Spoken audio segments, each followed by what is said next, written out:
ठीक हो?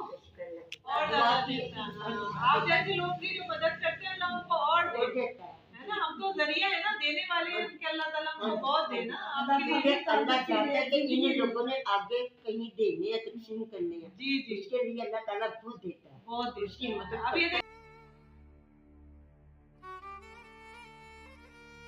यकीन कर मैं झील गई सरकार और किने का आटा भी कोई सरकार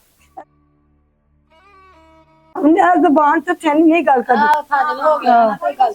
ना झूठ बोलना है, ना कोई पत्ता कमाना, ना कोई बंदा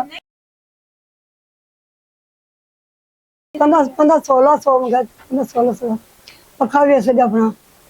फिर और कहीं घर बर्तन सो पतीले बेचा, कोई किराया दे, कोई माफी का मांग के कुछ माफ कर दो।